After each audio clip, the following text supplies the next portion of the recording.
Magandang araw mga bata! Welcome sa ating YouTube channel. Muli, ito si Teacher JM at ngayong araw na ito, ating pag-aaralan ang asignaturang Filipino 3 ng Revised K-12 Curriculum.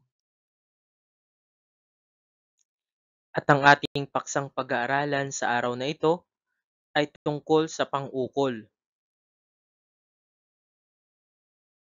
Ang layunin ng araling ito, naiintindihan ang kahulugan ng pang-ukol, nagagamit ang tamang uri nito sa pagbuo ng pangungusap. Ano nga ba ang pang-ukol? Ang pang-ukol, preposition sa Ingles, ay mga salita o katagang ginagamit upang iugnay ang isang pangalan, panghalip, pandiwa, o pang-abay sa iba pang salita sa loob ng pangungusap. Nagpapakita ito ng relasyon sa pagitan ng mga salita, kadalasan tungkol sa lugar, panahon, direksyon, pagmamay-ari o layunin. Narito ang mga pang-ukol at gamit nito. Una ay ang pang-ukol na sa. Ang sa ay ginagamit para sa pook, lugar, oras, o tatanggap na di-tiyak na tao o bagay. Halimbawa, pumunta kami sa Maynila. Nasa bahay ako sa Linggo. Nagpunta siya sa palengke. Naglakad siya sa parke. Pangalawa ay ang pang-ukol na ng. Ang nang ay ginagamit upang magbigay ng ugnayan sa pagitan ng isang bahagi at ng isang kabuuan o kaya'y tagapagmay-ari. Narito ang halimbawa. Ito ang sulat ng aking kaibigan. Bumili ako ng prutas. Ito ang libro ng guro. Ang bahay ng kapatid ko ay malapit sa parke. Pangatlo ay ang pang-ukol na ni, nina, at kay o kina. Ang mga ito ay ginagamit kapag ang tinutukoy ay tiyak na pangalan ng tao. Narito ang halimbawa. Ang lapis ni Ana. Ang mga gamit ni Ben at Carlo. Ibigay mo kay Lito. Pumunta ako kina Lola.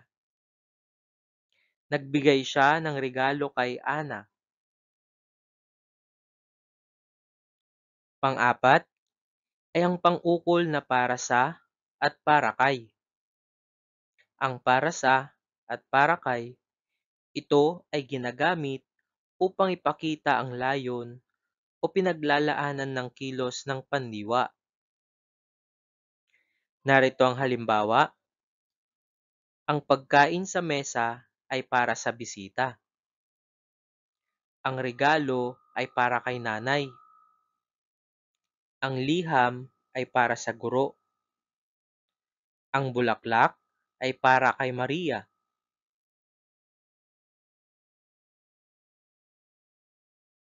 Panglima ay ang pang-ukol na ayon sa, ayon kay. Ang ayon sa o ayon kay, nagpapahayag ng pinagmulan at batayan ng impormasyon. Halimbawa, ayon sa balita, malakas ang ulan bukas. Ayon sa batas, bawal magputol ng mga puno. Ayon kay Rizal, ang edukasyon ay mahalaga. Ayon kay tatay, maaga tayong aalis. Pang-anim, ang pang-ukol na ukol sa, ukol kay. Ang ukol sa o ukol kay ay tumutukoy sa paksa o bagay na pinag-uusapan. Halimbawa nito, Ang pagpupulong ay ukol sa problema ng bayan. Ang panonood ay ukol sa kasaysayan. Ang aklat ay ukol kay Dr. Jose Rizal. Ang ginawa nilang aklat ay ukol kay Andres Bonifacio. Ang pangpito, pang-ukol na laban sa, laban kay. Ang laban sa o laban kay ay nagpapahiwatig ng pagsalungat o pagtutol. Halimbawa, dapat tayong maging handa laban sa bagyo. Ang protesta ay laban sa korupsyon. Pinag-iingat ang lahat laban kay Fred na nagpapakalat ng maling impormasyon.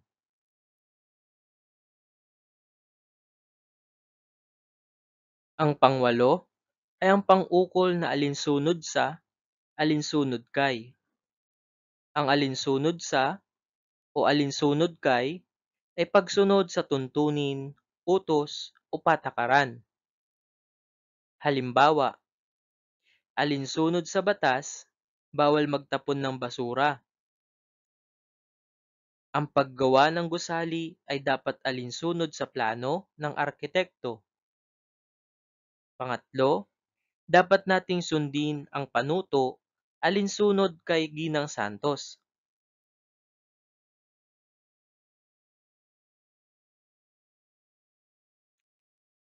Ngayon naman, ating sagutin ang pagsasanay na may panutong tukuyin ang pang-ukol sa bawat pangungusap. Isulat ito sa sagutang papel. Una, naiwan ni Ana ang kanyang telepono sa bahay.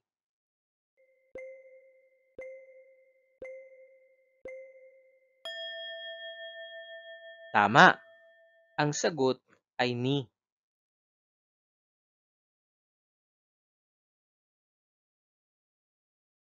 Pangalawa, nanggaling kami kina lolo at lola kaninang umaga.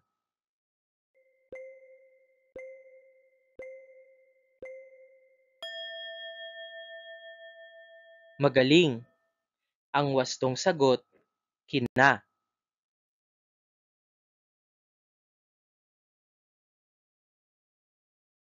Pangatlo, ang donasyon ay para sa mga nasalanta ng bagyo.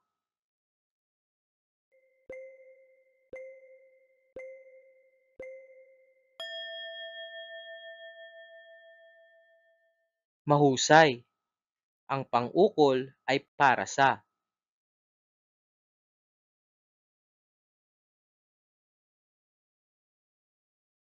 Pang-apat, ang proyekto ay tungkol sa kalinisan ng kapaligiran.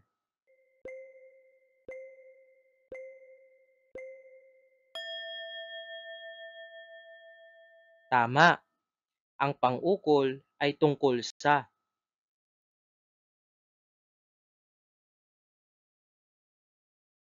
Panglima, ang desisyon ay ginawa ayon sa batas ng paaralan.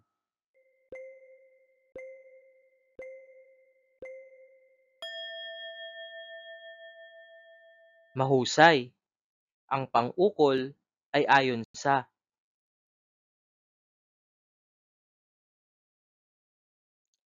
Ating tatandaan, ang pang-ukol o preposisyon sa Ingles ay mga salita o katagang ginagamit upang iugnay ang isang pangalan, panghalip, pandiwa, o pang-abay sa iba pang salita sa loob ng pangungusap.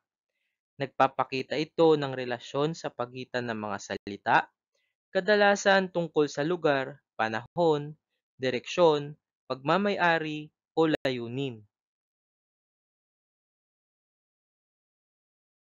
At dito nagtatapos ang ating pag-aaral sa Filipino 3 ng Revised K-12 Curriculum sa ikalawang markahan na may paksang pang-ukol.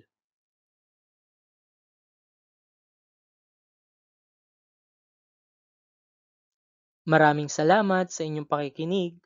Muli, ito si Teacher JM at huwag kalimutang mag-subscribe sa ating YouTube channel. Please like, comment and share, and click the notification bell for more videos.